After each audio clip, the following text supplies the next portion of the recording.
Olá, quero fazer junto com você aqui uma passada em alguns gráficos no mercado internacional, já que nós temos alguns mercados em posições muito importantes e em definições em relação à tendência, em relação aí à movimentação provável dos próximos meses. Tive dando uma boa olhada aí em muitos gráficos nesse final de semana e queria compartilhar com você as minhas impressões.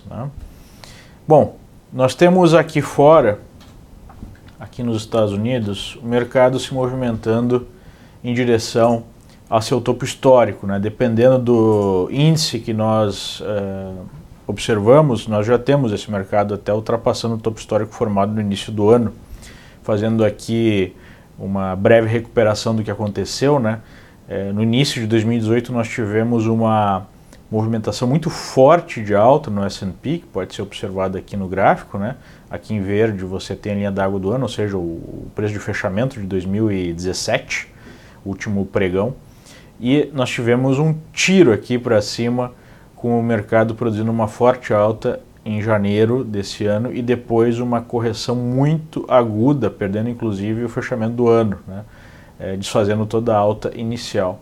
Depois disso o mercado ficou consolidando aqui no formato de um triângulo. A gente tem como base, como suporte desse mercado, a LTA e a média de 200 períodos. É uma LTA que vem lá de 2016, do fundo de 2016, o início mais ou menos de 2016, e o mercado fez uma alta até uma linha de retorno de um canal mais longo. Bom, a partir de 2016 a gente fez essa alta e o mercado foi sendo suportado pela média de 200 períodos nessas correções. E recentemente esse triângulo formado foi rompido para cima e o mercado retomou aí de uma maneira relativamente organizada uma tendência de alta, onde a gente segue com a LTA e a média de 200 como suportes principais aqui, Esse patamar hoje no S&P, utilizando o SPY como proxy, é exatamente 269, 270 dólares. E nos últimos dias o mercado conseguiu ultrapassar aí uma zona de resistência intermediária, sugerindo a busca do topo histórico da máxima do ano em 286, 287 dólares. Então, de uma certa forma, a gente permanece em tendência de alta, apesar de todas as divergências que surgem nos gráficos. Quais divergências? Nós temos comportamentos muito díspares no mercado. Por exemplo, se a gente olhar o Dow Jones, nós vamos ver uma alta bem menos significativa em relação a outros índices. O Dow Jones é um índice mais ligado à indústria pesada, a economia real, como muitos falavam, se bem que a economia real está se transformando, a economia digital, mas a economia real a gente fala de máquina, a gente fala de empresas que dependem de exportação, de importação de bens, de produtos usualmente, ou que estão mais interligados aí à economia global da maneira antiga aí de fazer negócios, E de qualquer forma a gente vê o Dow Jones testando recentemente essa LTA mais longa, essa média de 200, chegou a perder até e voltou a subir, mas ainda relativamente distante do seu topo histórico, bem mais distante do que o S&P e bem mais distante do que índice ligado à tecnologia, como o Triple Q, que é um ETF que segue aí o índice Nasdaq. E esse ETF de tecnologia mostra como esse segmento de tecnologia está muito mais forte do que o resto do mercado. E tem sido assim por muito tempo, Faz muito tempo que as empresas de tecnologia, especialmente aquelas que são chamadas aqui de FANGs, Facebook, Apple, Amazon, Netflix e Google, Então FAANG são empresas que puxam aí a economia junto com outros nomes aí mais antigos da tecnologia como a Microsoft, Mas enfim, a gente vê esse mercado em especial conseguindo ultrapassar o topo histórico do início do ano, fazendo topos cada vez mais altos, e aconteceu novamente aí nas últimas semanas, ultrapassou o topo aí de meados de junho, fazendo uma máxima mais alta.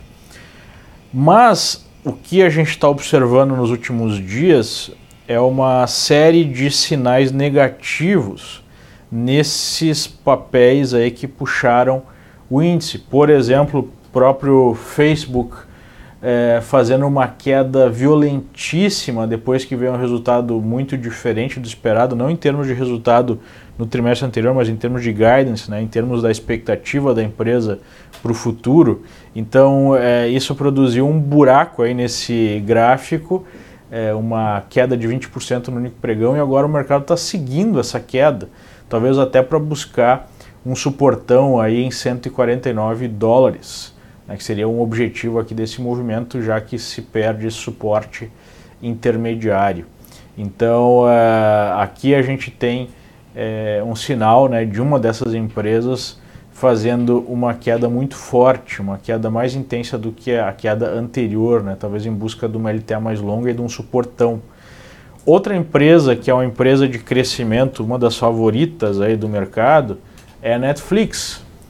Netflix também apresentou um resultado abaixo do esperado, depois de uma alta muito forte desde o início do ano, né? Diferentemente do S&P, que sobe aí algo como 4, 5% no ano, Netflix chegou a fazer mais de 100% no ano, e agora está apresentando o que? Apresentou um resultado ruim que rompeu uma LTA curta, né, que gerou, né, o movimento de venda que perdeu essa LTA curta, agora o mercado repicou e está perdendo a mínima, né, fazendo o que nós chamamos de um pivô de alta, um pivô de baixa, né, especialmente se conseguir perder essa mínima aqui, que parece ser o caso, né. Hoje o mercado já abriu em forte queda, hoje dia 30 de julho, quando nós estamos fazendo essa observação, o mercado abriu em forte queda, sugerindo aí talvez uma correção mais longa, talvez para buscar uma linha de referência, uma LTA mais longa, uma concentração de topos e fundos aqui por volta de 280. Mas o fato e aqui o próprio Triple Q, né, o ETF de Nasdaq, está perdendo um suporte intermediário. Ainda está muito longe da gente dizer que isso aqui é uma viragem de tendência, mas a perda, né, de suportes importantes no Triple Q e alguns papéis mais pesados que compõem esse ETF, que compõem esse índice de tecnologia, né?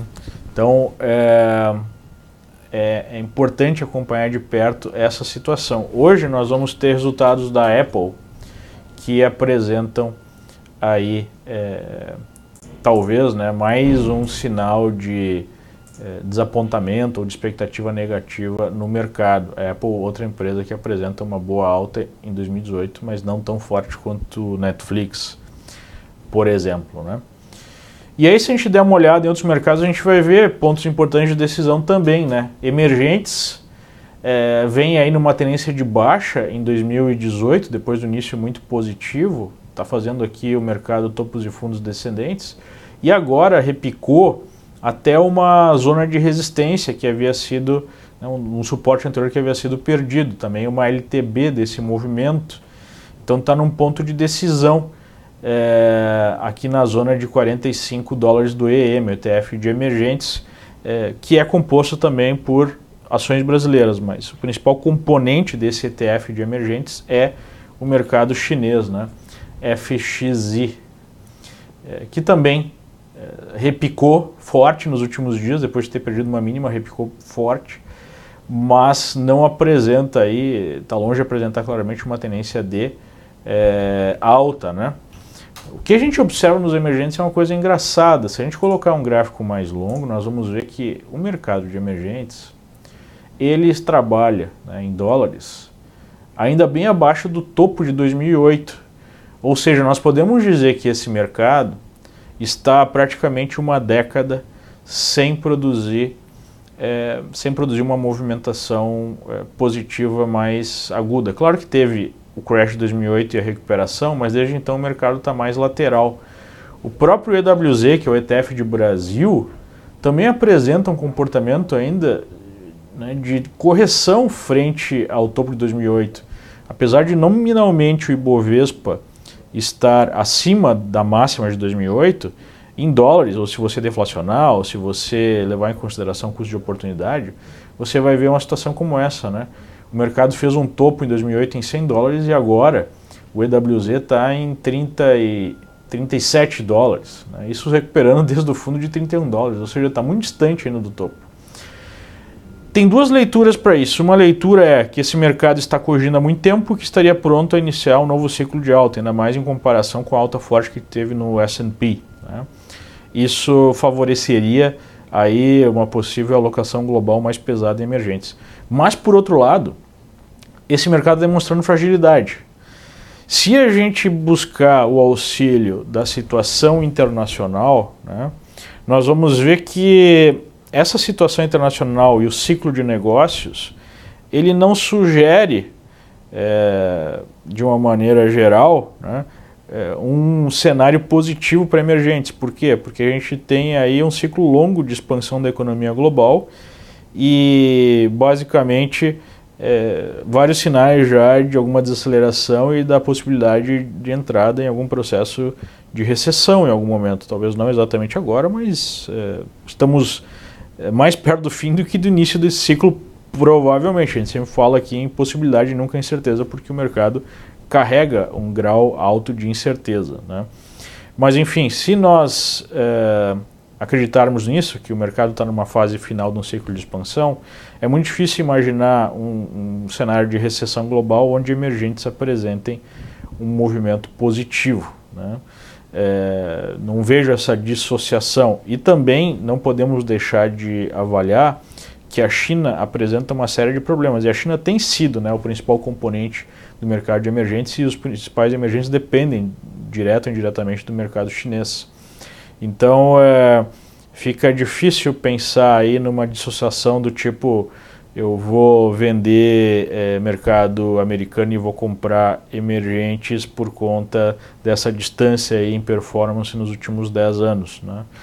É uma intuição válida, uma intuição lógica, mas a gente não consegue achar subsídio por trás dessa percepção. E por que isso é muito importante? Porque se nós tivermos um cenário externo negativo para o Brasil, isso vai dificultar as coisas, qualquer que seja o resultado eleitoral, né, agora em 2018.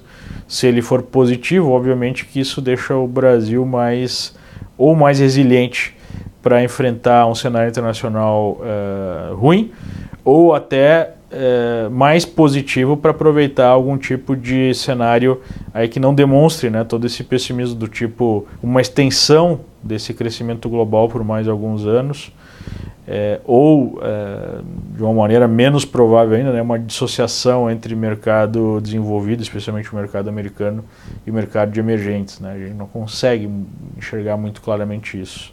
Então, um aspecto interessante aí desses mercados, mas no curtíssimo prazo, o EEM, né, no gráfico diário, está em cima dessa forte resistência. Um rompimento dessa resistência aqui em 45 dólares, 45 e pouquinho, 45,12, 45,20, com volume, né, com força, seria um sinal bastante positivo. Um fator que deve ser determinante para isso, para a possibilidade aí da extensão dos ganhos dos emergentes observados nas últimas semanas, é como é que vai ser resolvida essa questão aí da guerra tarifária, né? Que é muito mais ampla essa guerra do que se imagina. Hoje mesmo pela manhã eu estava lendo sobre a imposição de tarifas de chineses ao açúcar brasileiro e outros produtos brasileiros. Vejam, não é uma questão unilateral, né, por exemplo, da administração Trump. É um sentimento global. A própria China vem trabalhando dessa forma há muito tempo. A diferença é que, por uma série de motivos, para a China sempre foi dada mais tolerância com esse tipo de postura aí de controle não só do seu mercado interno, mas a capacidade de impor tarifas, né, e fechar mercados e abrir mercados e assim por diante. Então, a maneira que vai se desenrolar essa tensão no mundo, especialmente entre China e Estados Unidos, deve, em boa dose, aí, dar o tom em relação a um cenário mais ou menos positivo para emergentes. Esse é um aspecto. O segundo aspecto é o próprio ciclo de negócios, né? Se em algum momento a gente observar alguma sinalização mais forte de recessão nos Estados Unidos, que eu acho que vai gerar uma recessão global, nós devemos ter aí muita dificuldade para os emergentes apresentarem um comportamento positivo. o que deixa, né, as decisões aí de alocação bem complexas. Como gráfico final, mostro o gráfico aqui de TLT. TLT é o ETF de Treasuries mais longos. Treasuries mais longos são títulos, né, emitidos pelo Tesouro Americano, que tem prazos maiores até o vencimento, 20, 25, 30 anos. Né? Por que isso é importante? Porque há uma sensibilidade maior nesses títulos longos à variação da taxa de juros. O que a gente está observando graficamente é que o mercado rompeu uma zona de suporte importante de uma LTA que vem lá do fundo de 2011, né? com a política aí de juros zero, né, juros cada vez menores. Essa LTA pode ser observada aqui nesse gráfico. Isso foi rompido aqui ainda no início de 2018, quando a gente teve o início, né, da correção nos mercados de ações. E o mercado respeitou essa LTA rompida como resistência.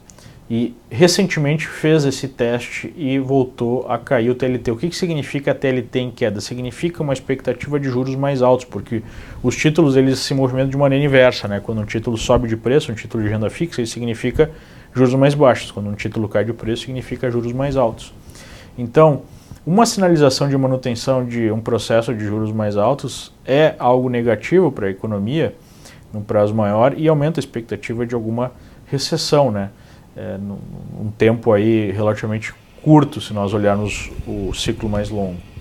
Então, nós temos aí a resistência do TLT em 122,90, 123 dólares e o mercado rompeu para baixo, sugerindo a busca pelos fundos do ano. Né? Esse é um gráfico importante a observar e o gráfico do próprio S&P. Né? Qual seria um sinal aí mais claro, mais forte de uma recessão iminente e um cenário, desenvolvimento de um cenário mais negativo para a economia global, incluindo aí emergentes? Seria a perda do suportão da LTA que vem lá do início de 2016, a média de 200 períodos, né, que o mercado testou e segurou aí no início do ano no primeiro teste. Né? Então, esse sinal que eu falei para vocês de triple Q pode ser um primeiro sinal negativo e a gente tem que observar como é que esse mercado de tecnologia vai se comportar agora que está testando suportes imediatos, se vai ter alguma coisa mais grave, como uma sinalização de um pivô de baixo ou perda de suportes fortes nesse mercado. Mas o que a gente está observando, pelo menos, seria uma correção até uma LTA mais longa ou até os suportes do ano. Né? O suporte do ano em triple Q aqui em 154 está bem distante dos 177. Ok? O que pode talvez acontecer para manter o S&P pelo menos respeitando essa LTA e a média de 200 seria um reajuste das carteiras com os grandes players aí rotacionando, né, saindo um pouco de tecnologia e alocando em ativos mais correlacionados a Dow Jones, né, a economia real, a economia tradicional. Isso é outra coisa a observar. Né? Enfim, esses são os gráficos importantes que impactam diretamente aí, nas suas visões sobre o mercado global e especialmente sobre o mercado brasileiro que está inserido no contexto de um emergente, né, dentro da economia global. Ok? Muito obrigado pela atenção e até a próxima. Tchau, tchau.